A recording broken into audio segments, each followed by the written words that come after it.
Hello everyone, welcome to our Let's Play series of Shadowrun Dragonfall. This is Colonel RPG as usual, and I'm very happy that you chose to join me today. Look at this.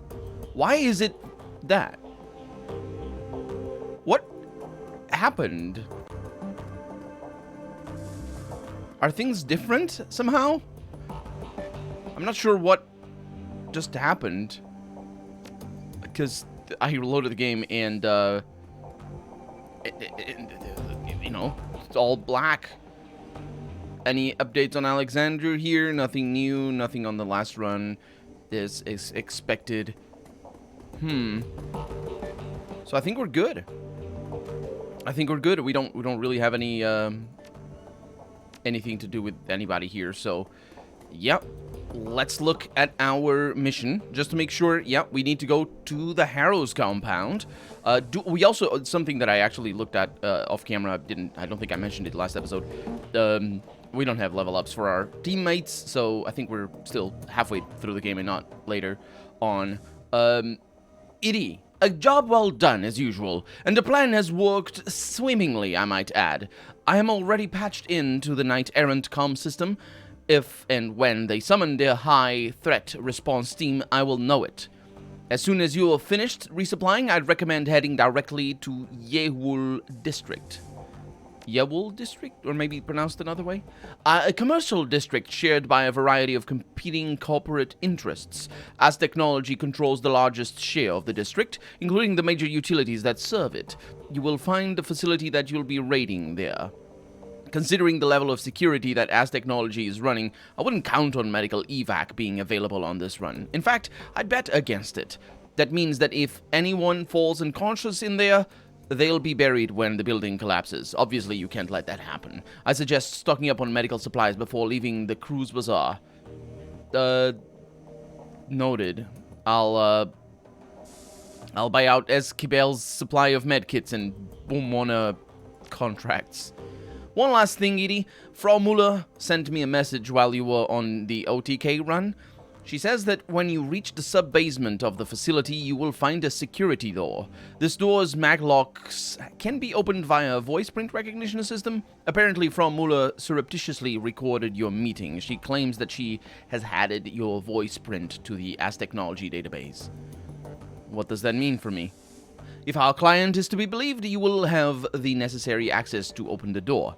The rest of your team, however, will not. When you reach that door, I'd recommend grouping up. Only if you can open it... what? Only you can open it, and there's no saying what you'll find on the other side. I'm not crazy about all these new details coming in. She should have briefed me about all this earlier. Agreed, our Frau Muller is clearly out of her depth. That said, we find ourselves between a rock and a hard place. We desperately need the money she's paying for this job, and we have already committed ourselves to attacking OTK. Despite Frau Muller's lack of professionalism, we need to press forward. And that means that you're going to need to get past that door. Go now, Edie. We need to strike while the iron is hot. Yep, I'm on it. And we will indeed strike while the iron is hot, because it is hot right now, and we literally cannot do anything else. Apart from maybe selling some data over here, I think I might have some, or maybe, get paid for things. Let's see. No inbox message things. Open job directory. We can view all the pending jobs. That's just only the As Technology Sabotage Run. Shadowrun BBS, post-pay data for sale, yeah, OTK financial records, sounds good to me, and search for relevant keywords, there's nothing. That's kind of surprising, honestly, that there's no new keywords. Let me make sure nobody's here. I'm suspecting that there will be some new NPC that is going to join us eventually, because there were 2 new NPCs in the first game. And there's 2 new NPCs in the second game as well. Although, in the third game, rather. But let's find out. Here we are. Dante in tow. Everybody's very happy about it. And we are going to take the van. And hopefully we'll be able to stock up on medical supplies here. And we will indeed. Wait. I can only bring Glory? Really? Did I forget something? I forgot something, didn't I? Hire runners. Yeah. What?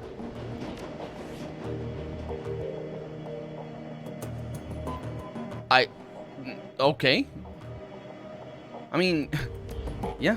This is not where we get the items, though. So, off we go. You are about to travel to Harrow's compound in Tübingen. Is that the correct one? Harrow's compound for As Technology? It's got many names going on and all that. I guess we're going to find out right about now. The drive from the Cruise Bazaar to the Skonbuk Forest was a long one. For over... Oh, no. This is Glory's mission. That's why. Why did I think this was going to be the one to OTK? Yeah. Anyway, I know why. It's because it's a main mission. It's a good thing that we're doing it, though. Because it's marked as a gold mission, so yeah. So the drive was a long one. For over 6 hours, you and Glory rode in relative silence, with only the sounds of the road for company. Now you find yourself crouching in the woods, watching, waiting. Off in the distance, the rustic exterior of Feuerstel looks curiously warm and inviting, but you know what's waiting inside.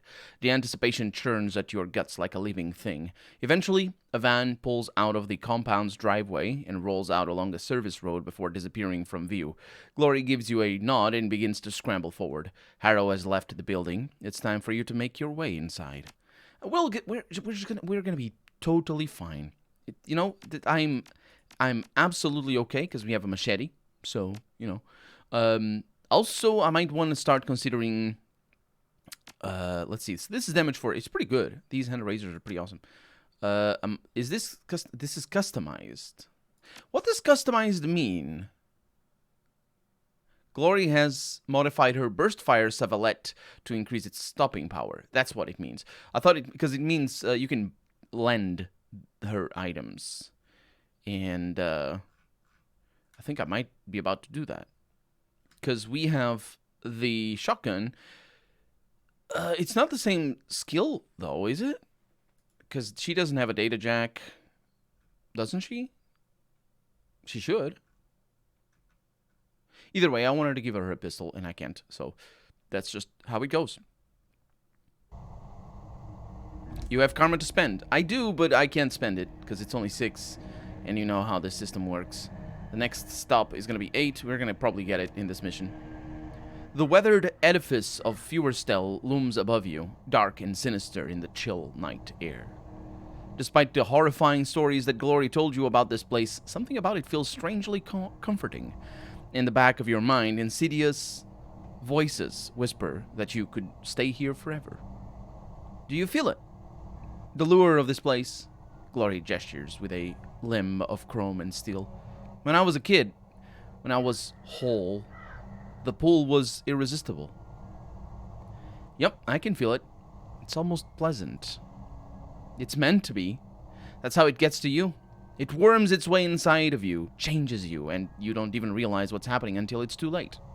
She looks at you and her eyes are dark.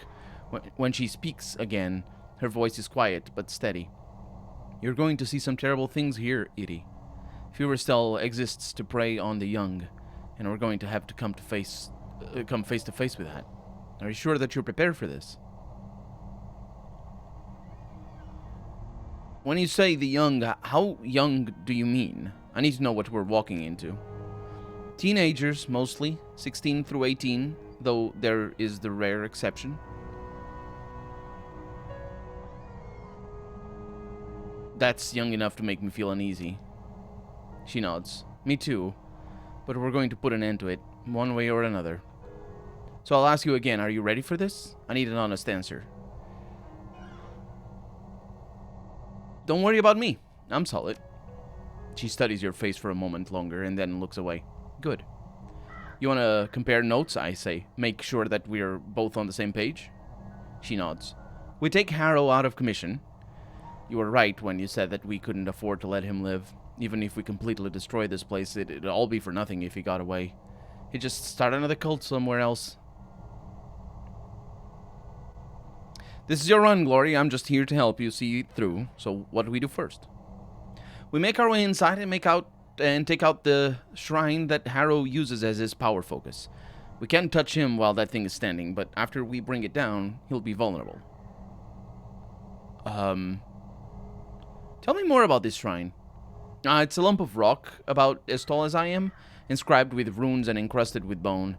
The shrine's power comes from an entity that Harrow bound into the stone, something very old and very dangerous. A toxic spirit. In many ways, it is the heart of this place. We can't touch Harrow while the shrine is intact. If we try, he'll siphon enough power from it to slaughter us where we stand. But if we confront the shrine and kill the spirit, the astral backlash from its death will cripple him. All we'll have to do is finish him off.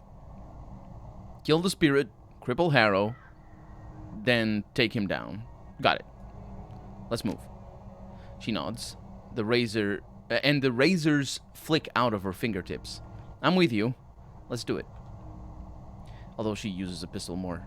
So, yeah. I think it's canonical that she likes the razors. She's still very powerful with the razors. She definitely was more powerful than Edie before he got his new diamond-coated katana. That's what die coat means. And thank you very much for telling me that in the comments, by the way. I didn't look too much outside. I don't think there was much outside. There is a weird-looking bicycle over there. A really weird-looking bicycle. The distance there is, like, enormous. That feels like it was drawn by somebody who is not intimately aware of the mechanics of a bicycle. Which, to be fair, you can ride a bicycle every day and still not be intimately aware with mechanics of the bicycle.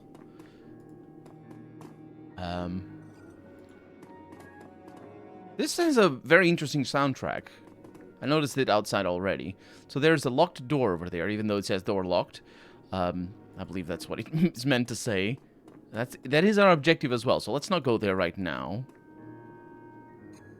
You can hear a distant murmuring sound coming from inside the room. Voices. 3, maybe 4, all talking amongst themselves. You can't make out what they're saying, but one of the voices sounds desperate. You've heard the tone before. It's the sound of a man pleading for his life. We should keep moving. Whatever's going on in there, we don't want to get involved. Well, it sounds like somebody is in trouble in there. I don't doubt it, she says. But we're here to kill Harrow, not the people he's brainwashed. After we've taken down the shrine, the cultists in there will be hurt. Disoriented. We can deal with them then. Alright, Glory, you win. Let's follow her lead. I suppose. There's another door over here. Piano. You hear voices speaking in low tones through the wood of the door. You can't make out the words, but regular choruses of rough laughter tell you that the people on the other side are enjoying themselves. Glory says, those voices belong to Harrow's acolytes. They'll have some magical training, and they like hurting people. You open that door, and we're going to have to fight. We're going to have a fight on our hands. How do you know that they're acolytes? Process of elimination, she says. Initiates aren't allowed in that room. It's one of Harrow's rules. On the rare occasion that an initiate is invited in, he usually doesn't come back out again. Well, what happens in there? Her mouth tightens. It's a sort of lounge for Harrow's inner circle. The acolytes and the bait girls and Arrow's wives. Marta and I used to spend a lot of time in there. Okay, let's keep moving. So I'm thinking that the door cannot be opened normally. And that's why I'm sort of investigating all these doors. Because, you know, we need to find a key or something. Glory pauses at the side of the van. She traces the side of it with a claw. I remember cruising the back alleys of Tübingen looking for kids in need of help. The bait girls, Marta and the others like her, would offer them money or food or drugs or sex, whatever it took to get them into the van. And once they piled in, Harrow and I would be waiting to greet them. I remember so many nights like that. She frowns. I remember how much I used to enjoy it.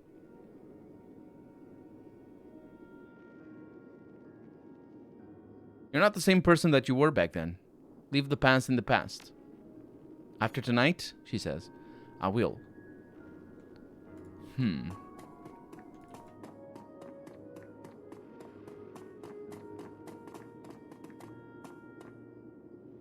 This is the Initiates' dormitory, she says, at this new door.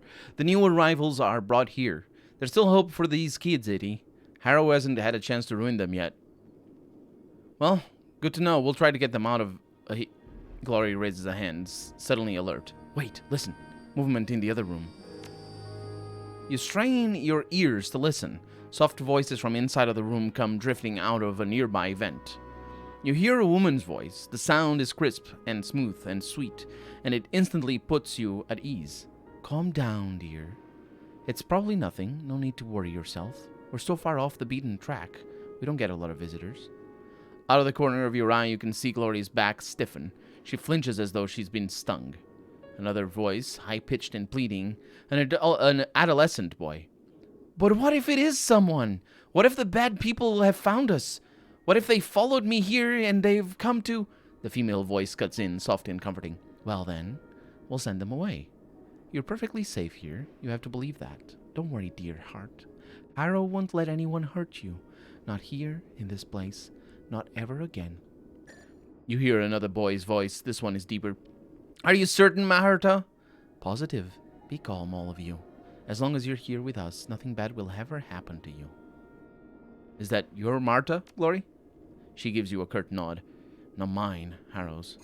But she's the Marta from my story, yes. What do you want to do? Glory pauses, grits her teeth. Finally, she spits out an answer. I don't know. If she's still here, she'll be the Harrow's #1, my old position. He had his way with all of us, but he was always sweet on Marta. Part of me wants to kill her. She's the reason why a lot of kids wound up here, including me. She grits her teeth, and the razors flick out of her fingertips. A second later, she retracts them. But there isn't time. This isn't what we're here for. You're right. We can deal with Marta later, after we've accomplished what we came here to do.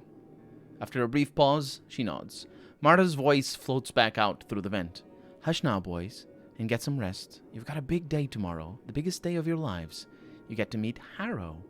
I promise you, after you speak with him, you'll see the whole world in a different way. A better way. The adolescent voice trembles out a response. All right, Marta. Have a good night. A lovely musical laugh pours through the vent. You too, dear heart. All of you. You hear the distant sound of a door sliding shut.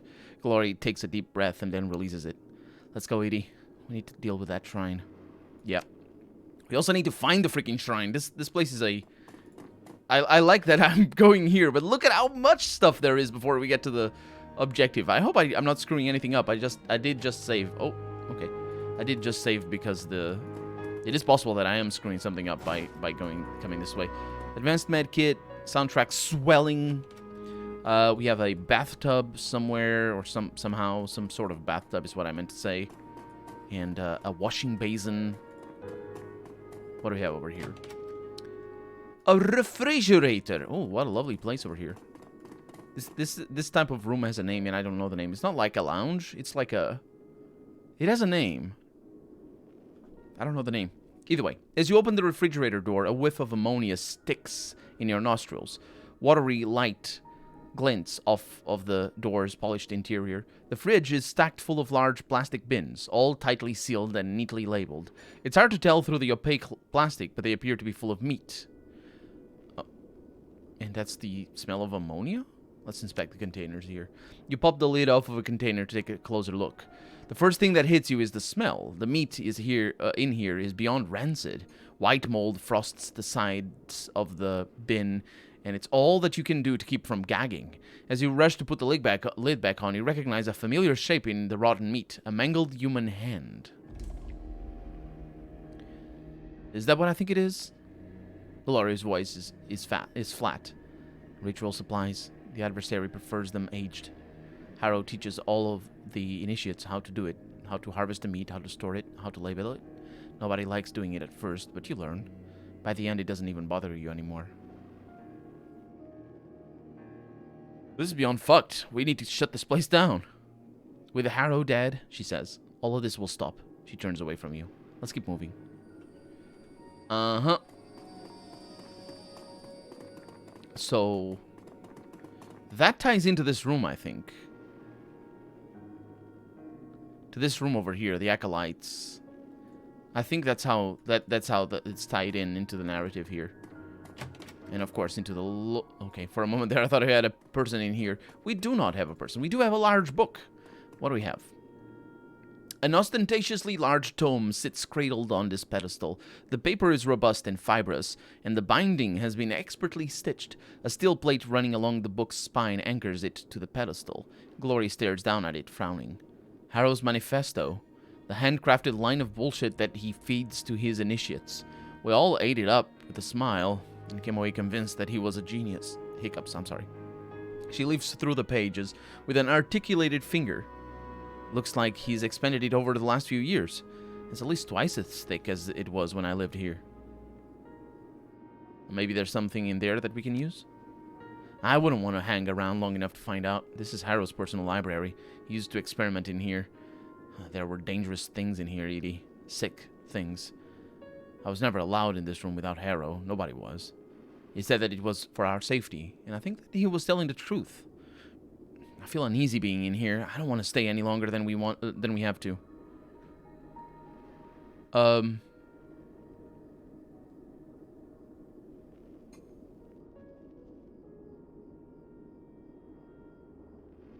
That's just your old self talking.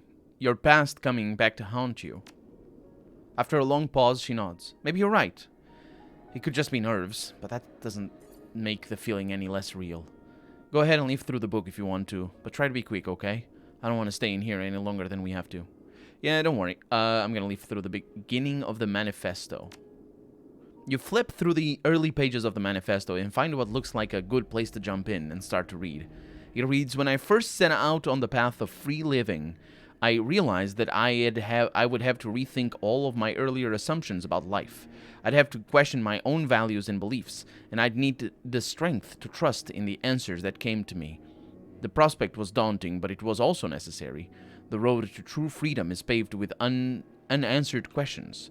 After all, you can't learn to be free from a book.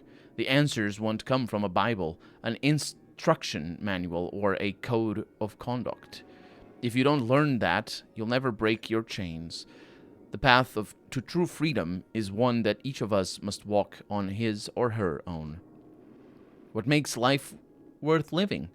What in life is truly valuable? And what is the dross that can be burned away? I spent weeks dissecting every aspect of my life to find the answers to these questions. Slowly, agonizingly, I pared down the list until only 4 items remained. These 4 items became the cornerstones of my new philosophy, and the basis for everything that Fauerstella stands for. Love, the first cornerstone and the most important. Without love, this life is bland and meaningless. Without love, we might as well be machines. Love what you do. Love the people around you. But above all, love yourself. Self-determination, the second cornerstone. Each of us must be his or her own shepherd. No more gods and no more kings. Your life is your own. Lash out against anyone or anything that tries to treat you like property. An assault on your freedom is an assault on your whole being, and it must be met with an equally ferocious response. So far, this feels very much like my own, like what my own understanding of Satanism is. It's basically it. Like it's all very familiar the way it has been. Well, I never really read any books about it, but I have been explained by multiple different Satanist people what Satanism is. Although I still don't have a full grasp about there's different like sects and like mainstream way. It's like it's there. How should I put it? Because like there's organizations and there's more mainstream ways of thinking, and there's some really bad people as well that self-identify as Satanists, but which means that they are indeed Satanists, because that's how religion works. If you self-identify as one, you are. Even though other people from your that also self-identify as your same religion might say that you're not a real one, but that happens with any religion, really. But so far, like this is, this feels very familiar to me.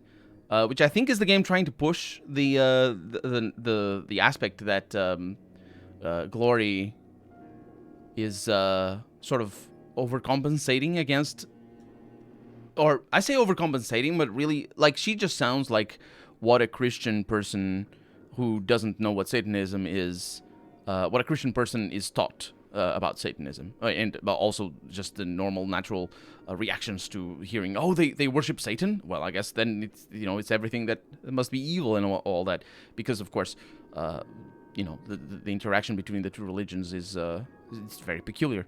Although not unique, there are other religions that work like that in terms of like opposition to each other and things like that. But anyway, let's see what the other one. Charity, the third cornerstone. A miserly life is an empty life. If each of us is his or her own master, then nobody should live as a serf. Wait, that's how you connect charity? If each of us... I'm not sure how that works. But again, this might be just normal, traditional Satanist philosophy. Anyway, it continues. By helping others along the path of enlightenment, so do we enrich our own lives. Passion, the last one, the final cornerstone. Complacency is poison. Be wary of it. Ambition is the key to a fulfilling life. Don't settle for what is. If you do, you abandon what could be. Yeah, it just feels like traditional. Well, I say traditional, but again, because I'm not a scholar by any means, it just feels like that's normal Satanism. You hear a rustling sound behind you, Glory. Turning, you can see a troubled look on her face. That ominous feeling is getting stronger, Edie. It feels like we're being watched. Okay, let's leave the journal alone then. I don't know where she's coming from. Although I kind of want to go over there, but I just saved, so I think we're going to be okay. This requires decking. This appears to be a standard terminal. A login prompt glows on the screen, but I can't even try to input the password. So, yeah, we can't do anything about that. So that door is locked. And we're out of time. I now just looked. I was looking at all the chairs and all that. Anyway, we're out of time. As I said, so for right now, I'm Colonel RPG, and this has been Shadowrun Dragonfall. I really hope you've enjoyed it, and if you did, go ahead and leave a comment. Like the video if you want to see the next episode come out sooner rather than later. But above all, thank you so much for watching, and I hope I'll see you next episode. Bye-bye.